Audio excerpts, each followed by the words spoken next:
La aplicación prometía conexiones auténticas. Después de 3 meses sin una cita decente en esta ciudad inmensa que es el Distrito Federal, decidí darle otra oportunidad a encuentros reales. El perfil de Sebastián parecía demasiado bueno para ser verdad. Ingeniero civil de 32 años, aficionado al senderismo, amante de la comida tradicional mexicana y con una sonrisa que transmitía sinceridad incluso a través de la pantalla de mi celular.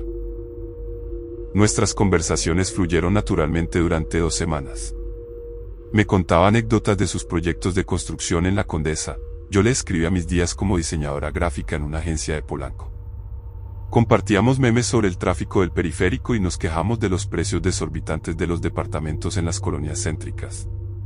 Todo se sentía normal, cotidiano, real.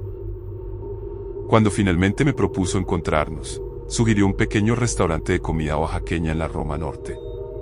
El lugar se llamaba Corazón Zapoteco, y según él, servían el mejor mole negro fuera de Oaxaca. Me gustó que no fuera el típico Sanborns o alguna cadena comercial. Mostraba personalidad, buen gusto, autenticidad. Llegué puntual esa noche de jueves. El restaurante ocupaba una casa porfiriana restaurada, con muros de adobe pintados en tonos tierra y pequeñas mesas de madera distribuidas en lo que una vez fueron las habitaciones de una familia adinerada. El aroma de chiles tostados y especias flotaba en el aire tibio de octubre. Esperé en una mesa junto a la ventana que daba a la calle Álvaro Obregón, observando a los transeúntes y los taxis amarillos que pasaban bajo la luz naranja de los faroles. Sebastián llegó exactamente a la hora acordada. Era tal como aparecía en sus fotografías, alto, complexión atlética, cabello negro perfectamente peinado hacia atrás, vestido con una camisa azul marino y pantalones de vestir. Su apretón de manos fue firme, su sonrisa cálida. Pedimos mezcal artesanal de San Luis del Río y comenzamos a conversar sobre nuestros trabajos, nuestras familias, nuestros planes para el fin de semana. La conversación fluía con la misma naturalidad que habíamos establecido por mensaje. Me habló de su hermana que vivía en Guadalajara, de sus padres jubilados que habían regresado a Puebla después de décadas en la capital. Yo le conté sobre mi gato Frida, sobre mis clases de yoga en el Parque México, sobre mi sueño de abrir mi propio estudio de diseño. Parecíamos encajar perfectamente. Durante la cena, noté algo peculiar en sus modales. Cada vez que el mesero se acercaba a nuestra mesa, Sebastián bajaba ligeramente la cabeza y evitaba el contacto visual directo. Al principio pensé que era timidez, pero la actitud se repetía sistemáticamente. También observé que, cuando hablaba de su trabajo, sus respuestas eran vagas, genéricas. Mencionaba proyectos importantes pero nunca entraba en detalles específicos, nunca nombraba empresas o colonias concretas donde hubiera trabajado. Después del postre, caminamos hacia el Ángel de la Independencia. La noche era perfecta, temperatura agradable, cielo despejado, las luces de Reforma creando esa atmósfera única que tiene la ciudad cuando se viste de gala nocturna. Sebastián me tomó de la mano mientras atravesábamos el paseo de la Reforma, y su piel se sentía extrañamente fría a pesar del clima cálido. Fue en ese momento cuando comencé a notar las miradas. Primero pensé que era paranoia mía, pero era evidente. Las personas que pasaban junto a nosotros se volteaban a vernos con expresiones de sorpresa, algunos incluso con algo parecido al miedo.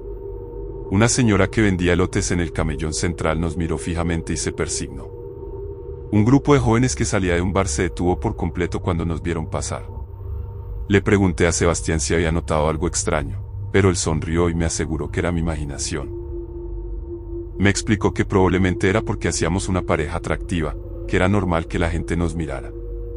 Su explicación sonaba lógica, pero algo en mi interior me decía que había más. Cuando llegamos a la Glorieta del Ángel, Sebastián sugirió que nos sentáramos en una de las bancas del perímetro. Desde ahí podíamos ver toda la avenida iluminada, el tráfico nocturno, la vida que no se detiene nunca en esta metrópoli.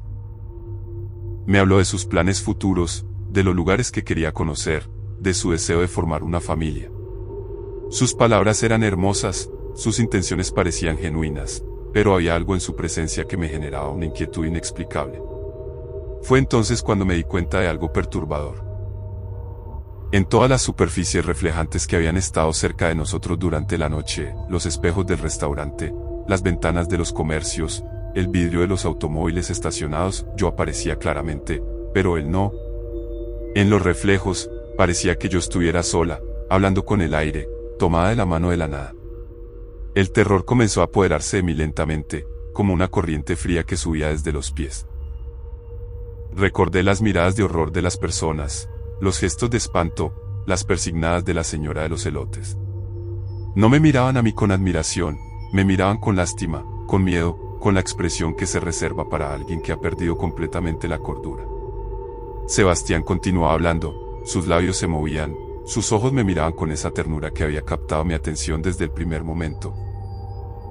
Pero cuando extendí mi mano para tocar su rostro, mis dedos atravesaron su cara como si fuera humo, como si fuera una proyección, como si fuera producto de mi mente fracturada. La realidad se desplomó sobre mí con la fuerza de un sismo. No había ningún Sebastián. No había ninguna cita. No había ninguna aplicación llamada Encuentros Reales. Estaba sentada sola en una banca del Ángel de la Independencia, a las 11 de la noche de un jueves, conversando animadamente con una alucinación tan vívida que había logrado engañar todos mis sentidos durante horas. Los transeúntes no miraban a una pareja hermosa.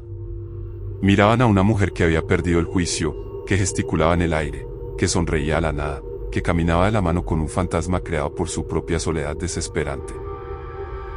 Cuando finalmente comprendí la magnitud de lo que estaba experimentando, Sebastián se desvaneció lentamente, como si fuera una transmisión de televisión que pierde señal. Su sonrisa fue lo último en desaparecer, quedando suspendida en el aire nocturno de la ciudad durante unos segundos eternos antes de convertirse en nada. Me quedé allí sentada, temblando, entendiendo que la verdadera cita a ciegas había sido conmigo misma, con la parte más oscura de mi mente, con la soledad que me había consumido tanto que había creado una realidad alternativa perfecta para escapar de la verdad insoportable de mi aislamiento en esta ciudad de 9 millones de habitantes donde, paradójicamente, es posible sentirse completamente sola. El taxi que tomé de regreso a mi departamento en la Doctores me miró por el espejo retrovisor con una mezcla de preocupación y compasión. Leí mi dirección con voz quebrada, y durante todo el trayecto pude sentir sus ojos evaluando mi estado mental, preguntándose si debía llevarme a un hospital en lugar de a casa. Esa noche, mientras yacía en mi cama abrazando a Frida, que ronroneaba contra mi pecho como si entendiera mi dolor, comprendí que la tecnología había prometido conectarnos, pero en mi caso había logrado exactamente lo contrario. Me había conectado tan profundamente con mi propia soledad que había creado una persona inexistente para llenar el vacío que crecía cada día más grande en mi vida. La aplicación seguía en mi teléfono. El perfil de Sebastián seguía ahí, perfecto, inalcanzable, imposible. Y yo seguía esperando un mensaje que nunca llegaría de alguien que nunca existió, en una ciudad donde es posible perderse completamente sin siquiera salir de casa.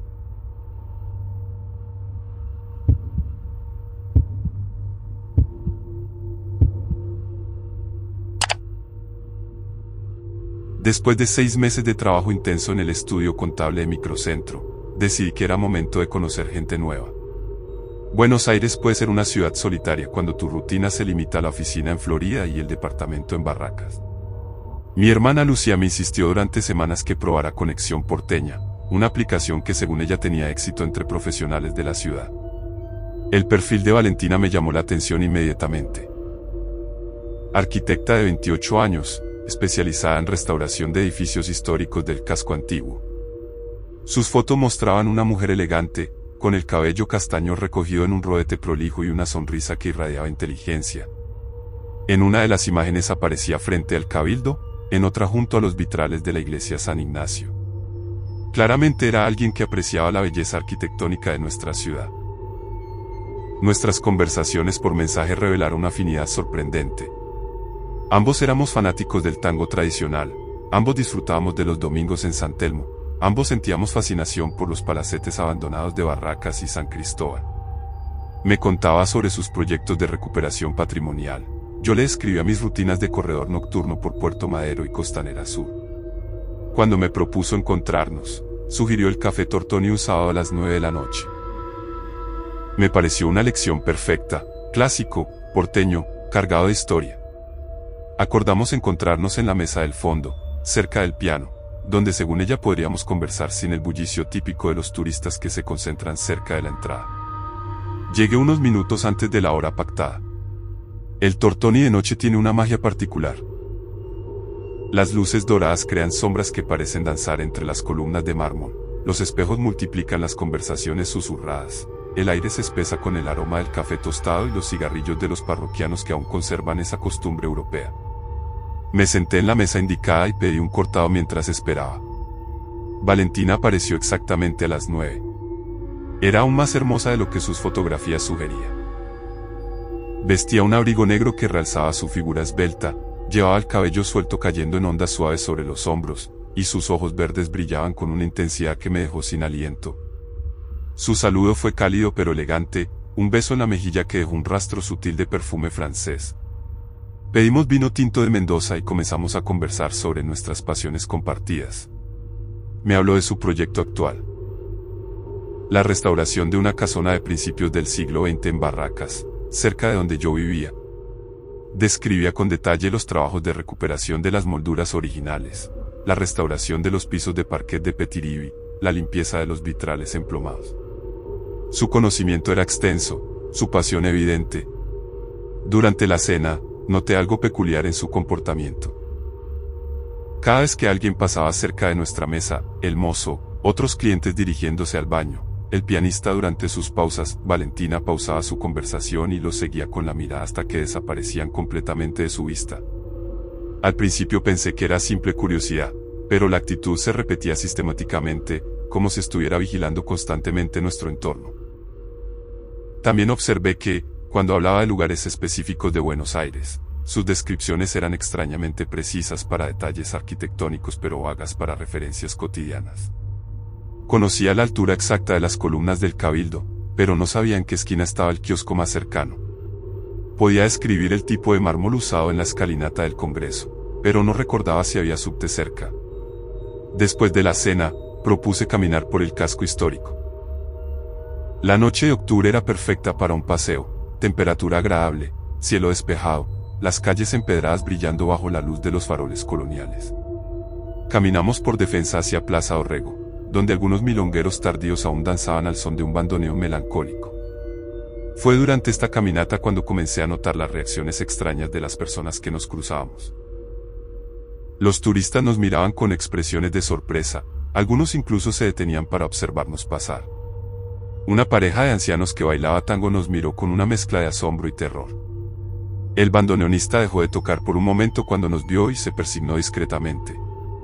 Le pregunté a Valentina si había notado algo inusual, pero ella sonrió y me aseguró que era porque hacíamos una pareja llamativa. Me explicó que probablemente los turistas estaban impresionados por nuestra elegancia, que era común que la gente mirara a las parejas atractivas en San Telmo.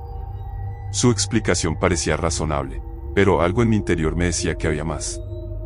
Decidimos sentarnos en uno de los bancos de Plaza Dorrego. Desde allí podíamos observar a los últimos bailarines, escuchar el eco del bandoneón entre los edificios coloniales, sentir el pulso nocturno del barrio más antiguo de la ciudad. Valentina me habló de sus sueños profesionales, de los edificios que quería restaurar, de su amor por la arquitectura porteña.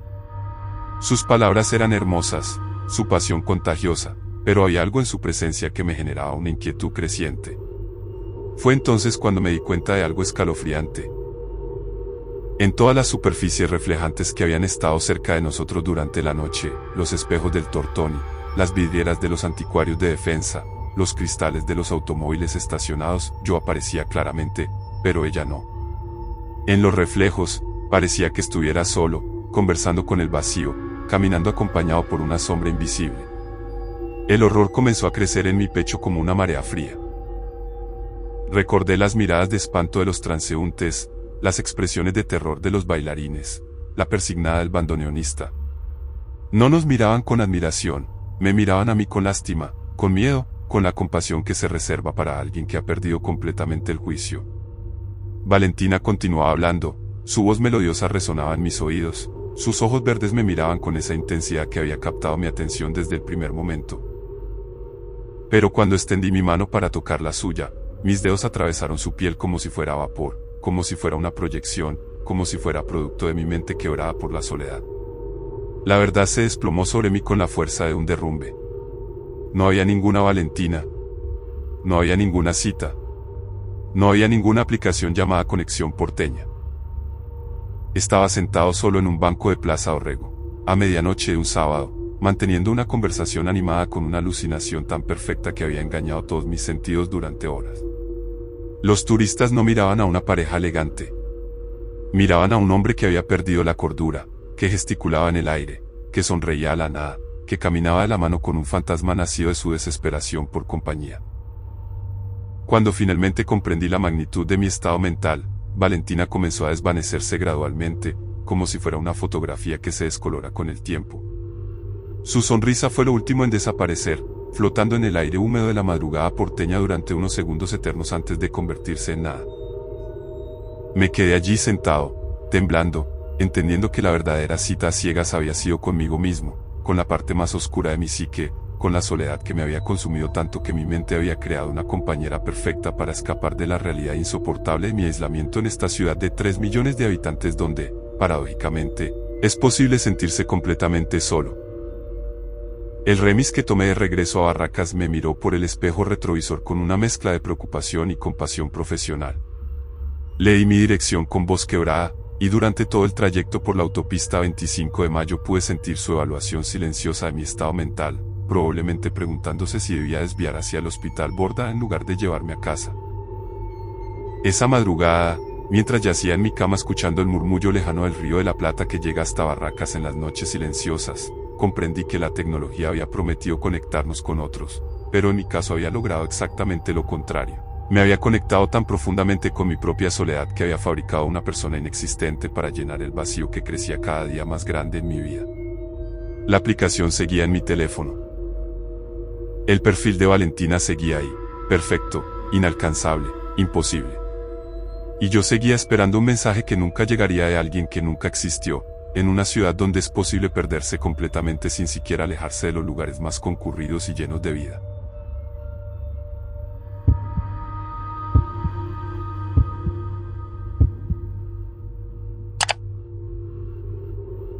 El trabajo en la empresa de telecomunicaciones en la zona rosa me mantenía ocupada durante las semanas, pero los fines de semana se volvían eternos en mi apartamento de Chapinero.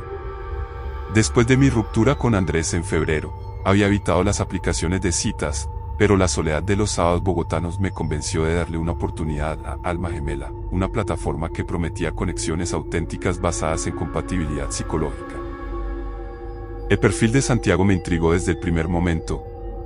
Psicólogo clínico de 35 años, especializado en terapia de parejas, aficionado al ciclismo de montaña y a la fotografía de paisajes andinos.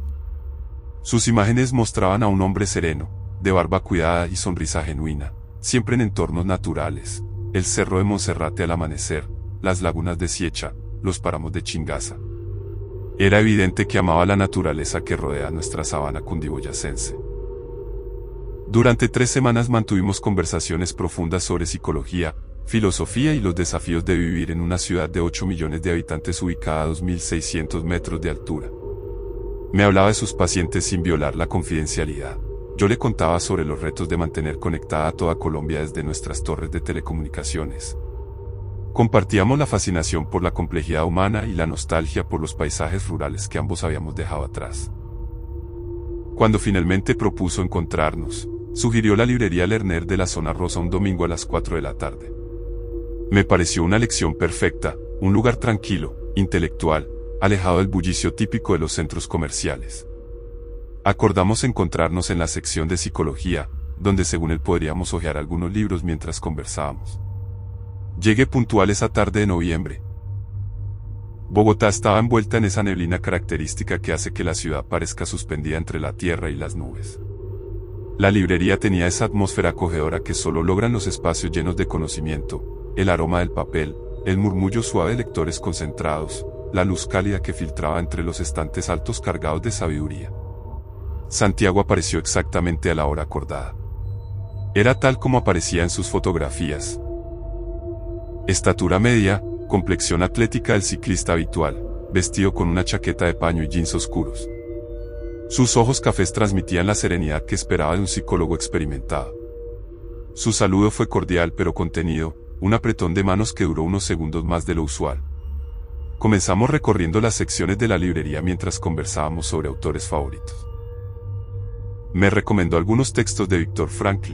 Yo le sugerí las novelas de Gabriel García Márquez que había releído recientemente. Nuestra conversación fluía naturalmente entre la psicología y la literatura, entre lo académico y lo personal. Decidimos tomar café en la pequeña cafetería del segundo piso. Durante el café, noté algo peculiar en su manera de expresarse. Cada vez que mencionaba casos clínicos o experiencias profesionales, hablaba en términos extremadamente generales, como si citara un manual de psicología en lugar de compartir vivencias reales. Sus respuestas sonaban académicamente correctas, pero carecían de la especificidad que esperaría de alguien con años de experiencia práctica.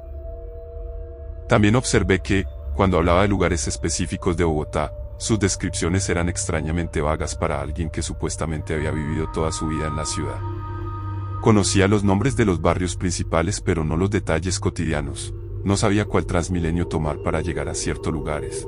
No recordaba el nombre de restaurantes específicos. No mencionaba las problemáticas típicas del tráfico bogotano que todos conocemos. Después del café, propuso caminar por el Parque de la 93. El atardecer bogotano pintaba el cielo de tonos rosados y naranjas, mientras las montañas que rodean la sabana se difuminaban en la bruma vespertina. Caminamos entre los senderos del parque, observando a las familias que disfrutaban del domingo, a los deportistas que aprovechaban las últimas horas de luz natural. Fue durante esta caminata cuando comencé a notar las reacciones extrañas de las personas que nos cruzábamos. Los paseantes nos miraban con expresiones de confusión, algunos incluso se detenían después de pasar junto a nosotros y se volteaban para observarnos nuevamente. Una familia que descansaba en una banca nos miró con una mezcla de curiosidad y preocupación. Un ciclista que pasó cerca redujo la velocidad y nos observó con perplejidad. Le pregunté a Santiago si había notado algo inusual, pero él sonrió y me tranquilizó diciendo que probablemente era porque formábamos una pareja llamativa. Me explicó que tal vez la gente notaba nuestra conexión especial, que era normal que las parejas que se llevan bien atraigan miradas. Su explicación parecía lógica, pero algo en mi interior me susurraba que había otra razón. Decidimos sentarnos en una de las bancas cercanas al lago artificial del parque. Desde allí podíamos ver los edificios de vidrio de la zona rosa iluminándose gradualmente mientras la noche caía sobre la ciudad. Santiago me habló de sus planes futuros, de su sueño de abrir una clínica especializada en terapia de pareja, de su deseo de ayudar a más personas a encontrar conexiones auténticas.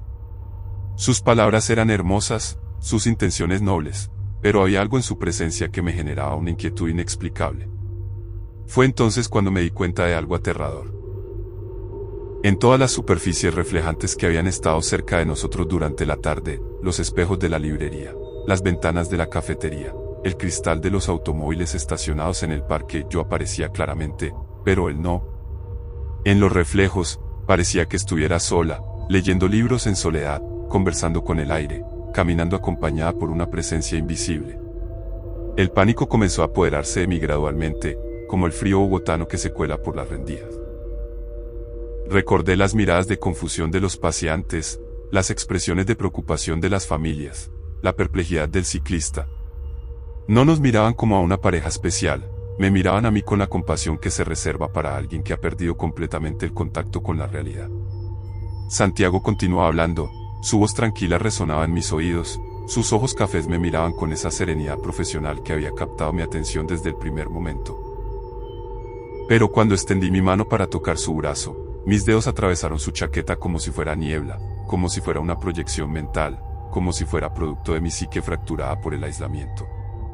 La verdad se desplomó sobre mí con la fuerza de un temblor. No había ningún Santiago. No había ninguna cita. No había ninguna aplicación llamada Alma Gemela. Estaba sentada sola en un banco del Parque de la 93, al anochecer de un domingo, manteniendo una conversación elaborada con una alucinación tan convincente que había engañado todos mis sentidos durante horas. Los paseantes no miraban a una pareja especial. Miraban a una mujer que había perdido la cordura, que gesticulaba en el vacío, que sonreía a la nada, que caminaba de la mano con un fantasma creado por su desesperación por compañía humana auténtica. Cuando finalmente comprendí la magnitud de mi estado mental, Santiago comenzó a desvanecerse lentamente, como si fuera una fotografía que se borra bajo la lluvia bogotana. Su sonrisa serena fue lo último en desaparecer, flotando en el aire frío de la tarde durante unos segundos infinitos antes de convertirse en vacío. Me quedé allí sentada, temblando no solo por el frío de los 2600 metros de altura, sino por el terror de entender que la verdadera cita a ciegas había sido conmigo misma, con la parte más solitaria de mi mente, con el aislamiento que me había consumido tanto que mi cerebro había fabricado un compañero perfecto para escapar de la realidad insoportable de mi soledad en esta ciudad inmensa donde, paradójicamente, es posible sentirse completamente sola rodeada de 8 millones de habitantes. El taxi que tomé de regreso a Chapinero me observó por el espejo retrovisor con una mezcla de preocupación y compasión profesional. Leí mi dirección con voz quebrada, y durante todo el trayecto por la carrera séptima pude sentir su evaluación silenciosa de mi estado mental, probablemente considerando si debía desviar hacia la clínica San Rafael en lugar de llevarme a casa. Esa noche, mientras yacía en mi cama escuchando el murmullo constante de la ciudad que nunca duerme completamente, comprendí que la tecnología había prometido conectar almas gemelas, pero en mi caso había logrado exactamente lo contrario. Me había conectado tan profundamente con mi propia soledad que había creado una persona inexistente para llenar el vacío emocional que crecía cada día más grande en mi vida a 2.600 metros sobre el nivel del mar. La aplicación seguía en mi teléfono. El perfil de Santiago seguía ahí, perfecto, inalcanzable, imposible.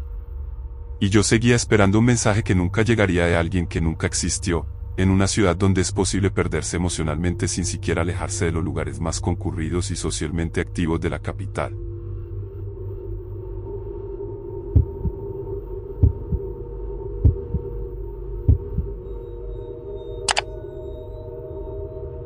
Después de 2 años trabajando como desarrollador de software en una empresa de fintech en el distrito de Salamanca, mi vida social se había reducido prácticamente a las videoconferencias con clientes y las conversaciones esporádicas con mis compañeros de piso en Malasaña.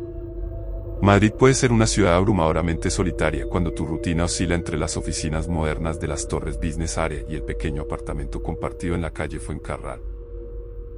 Mi hermana Carmen, que vive en Valencia, me había insistido durante meses que probara compatiblemente una aplicación española que utilizaba inteligencia artificial para crear coincidencias basadas en compatibilidad psicológica profunda. Según ella, era diferente a Tinder o Badoo porque realmente analizaba personalidades en lugar de centrarse únicamente en la apariencia física. El perfil de Elena captó mi atención inmediatamente. Bibliotecaria de 31 años en la Biblioteca Nacional, especializada en documentos históricos medievales, aficionada a los conciertos de música clásica en el Auditorio Nacional y apasionada por la literatura española del Siglo de Oro. Sus fotografías mostraban a una mujer elegante, de cabello rubio recogido en un moño clásico, siempre rodeada de libros antiguos o en escenarios culturales madrileños. Durante un mes mantuvimos conversaciones fascinantes sobre literatura, historia y tecnología. Me contaba anécdotas de manuscritos medievales que restauraba. Yo le explicaba los algoritmos que desarrollaba para sistemas de trading financiero. Compartíamos la pasión por el conocimiento, aunque desde perspectivas completamente diferentes, ella preservando el saber del pasado, yo creando herramientas para el futuro. Cuando finalmente le propuse encontrarnos, sugirió el Café Central en la Plaza del Ángel un viernes por la noche. El lugar le parecía perfecto porque después del café podríamos caminar hasta el Teatro de la Zarzuela, donde esa noche se representaba una obra de Federico García Lorca. Me gustó su propuesta, mostraba sofisticación cultural y un gusto refinado que parecía auténtico. Llegué al Café Central media hora antes de la cita pactada. El local tenía esa atmósfera vintage que caracteriza a los lugares históricos de Madrid, espejos con marcos dorados, lámparas de araña que proyectaban luz cálida sobre las mesas de mármol, y esa sensación de que entre esas paredes habían transcurrido miles de conversaciones importantes a lo largo de las décadas. Elena apareció exactamente a las 9:30. Era aún más hermosa de lo que sus fotografías sugerían. Vestía un abrigo de lana gris que realzaba su figura estilizada, llevaba el cabello suelto cayendo en ondas suaves hasta los hombros, y sus ojos azules brillaban con una inteligencia que me dejó inmediatamente fascinado. Su saludo fue cordial pero elegante, un apretón de manos que transmitía seguridad y distinción. Pedimos vino tinto de Ribera del Duero y comenzamos a conversar sobre nuestras pasiones profesionales. Me describía con detalle su trabajo actual. La restauración de un códice del siglo XIII que contenía textos inéditos de Alfonso X el Sabio. Hablaba de técnicas de conservación, de análisis paleográfico, de la emoción de descubrir textos que nadie había leído durante siglos. Su conocimiento era impresionante, su entusiasmo contagioso. Durante la cena, noté algo peculiar en su manera de describir Madrid. Cuando hablaba de lugares históricos, sus descripciones eran extraordinariamente precisas para detalles arquitectónicos y artísticos, pero sorprendentemente vagas para aspectos cotidianos. Conocía la cronología exacta de construcción del Palacio Real, pero no sabía qué línea de metro tomar para llegar allí desde su supuesto apartamento en Chamberí. También observé que, cada vez que mencionaba su trabajo en la Biblioteca Nacional, sus respuestas sonaban como si estuviera recitando información de Wikipedia en lugar de compartir experiencias personales. Hablaba de procedimientos y protocolos con precisión académica, pero nunca mencionaba compañeros de trabajo, anécdotas divertidas o los pequeños detalles humanos que caracterizan cualquier ambiente laboral. Después de la cena, caminamos hacia el Teatro de la Zarzuela. La noche madrileña era perfecta, temperatura agradable para octubre, cielo despejado, las calles del Madrid de los Austries iluminadas por faroles que creaban una atmósfera romántica entre los edificios históricos. Elena me tomó el brazo mientras bajábamos por la calle Huertas, y noté que su piel estaba extrañamente fría a pesar del clima templado. Fue durante este paseo cuando comencé a observar las reacciones extrañas de las personas que se cruzaban con nosotros. Los transeúntes nos miraban con expresiones de sorpresa, algunos incluso se detenían después de pasar junto a nosotros para volverse y observarnos nuevamente. Una pareja mayor que paseaba cerca del Congreso de los Diputados nos miró con una mezcla de confusión y preocupación. Un grupo de turistas que fotografiaba la Puerta del Sol se quedó mirándome fijamente cuando pasé cerca. Le pregunté a Elena si había notado algo inusual, pero ella sonrió serenamente y me aseguró que era normal que la gente mirara a las parejas elegantes en el centro histórico de Madrid. Me explicó que probablemente llamábamos la atención por nuestra apariencia distinguida, que los turistas siempre observan a los madrileños que parecen pertenecer naturalmente a esos escenarios históricos. Llegamos al teatro justo antes de que comenzara la función. La casa de Bernarda Alba se representaba esa noche con un reparto excepcional de actrices españolas. Durante los entreactos, Elena me explicaba sutilezas del texto lorquiano, interpretaciones simbólicas, referencias históricas. Su análisis era brillante, pero nuevamente tenía esa cualidad académica perfecta que parecía más propia de un ensayo universitario que de una conversación espontánea. Al finalizar la obra, propuse que tomáramos una copa en algún bar cercano para continuar nuestra conversación sobre la representación. Elena sugirió un pequeño bar de vinos en la calle Echegaray que según ella era frecuentado por intelectuales y artistas madrileños. El lugar resultó ser exactamente como lo había descrito, íntimo, sofisticado, lleno de libros y con una selección exquisita de vinos españoles. Fue en ese bar, mientras observaba a Elena hablar apasionadamente sobre la importancia de preservar el patrimonio cultural español, cuando me di cuenta de algo aterrador. En todos los espejos del local, en las superficies reflejantes de las copas de vino, en los cristales de las ventanas que daban a la calle, yo aparecía claramente, pero ella no. En los reflejos, parecía que estuviera solo, conversando con el aire, brindando con una copa invisible. El horror comenzó a crecer en mi pecho como una corriente eléctrica fría. Recordé las miradas de confusión de los transeúntes, las expresiones de preocupación de la pareja mayor, la atención fija de los turistas. No miraban a una pareja elegante, me miraban a mí con la compasión que se reserva para alguien que ha perdido completamente el juicio. Elena continuó hablando, su voz melodiosa llenaba mis oídos, sus ojos azules me miraban con esa inteligencia fascinante que había captivado mi atención desde el primer momento. Pero cuando extendí mi mano para tocar la suya sobre la mesa, mis dedos atravesaron su piel como si fuera holografía, como si fuera una proyección digital, como si fuera producto de mi mente programadora que había creado el algoritmo perfecto para la compañía ideal. La realidad se desplomó sobre mí con la precisión implacable de un código que ejecuta sin errores. No había ninguna Elena. No había ninguna cita. No había ninguna aplicación llamada compatiblemente. Estaba sentado solo en un bar de la calle Echegaray, a medianoche de un viernes, manteniendo una conversación elaborada con una alucinación tan sofisticada que había engañado todos mis sentidos durante horas. Los camareros no atendían a una pareja distinguida. Atendían a un hombre que había perdido la cordura, que gesticulaba en el vacío, que brindaba con el aire, que había programado inconscientemente en su mente fracturada el algoritmo perfecto para crear una compañera ideal que llenara el vacío emocional de su existencia solitaria. Cuando finalmente comprendí la magnitud de lo que estaba experimentando, Elena comenzó a pixelarse gradualmente, como si fuera una imagen digital que pierde resolución. Su sonrisa inteligente fue lo último en desaparecer, flotando en el aire cargado de humo del bar durante unos segundos infinitos antes de convertirse en nada. Me quedé allí sentado, temblando, entendiendo que la verdadera cita a ciegas había sido conmigo mismo, con la parte más creativa y desesperada de mi mente de programador, con la soledad que me había consumido tanto que había desarrollado mentalmente una aplicación inexistente que había generado una persona perfecta para escapar de la realidad insoportable de mi aislamiento en una ciudad de 6 millones de habitantes.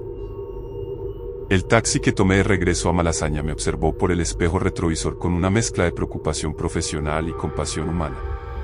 Le di mi dirección con voz quebrada, y durante todo el trayecto por Gran Vía pude sentir su evaluación silenciosa de mi estado mental, probablemente considerando si debía desviar hacia el hospital clínico en lugar de llevarme a casa.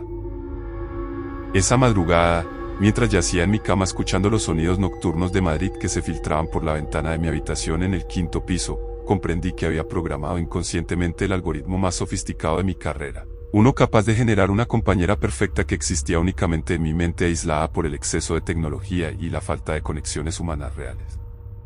La aplicación seguía instalada a mi teléfono. El perfil de Elena seguía ahí, perfecto, inalcanzable, imposible. Y yo seguía esperando un mensaje que nunca llegaría de alguien que nunca existió, en una ciudad donde es posible programar tu propia soledad sin siquiera darte cuenta de que estás ejecutando el código más triste de tu vida.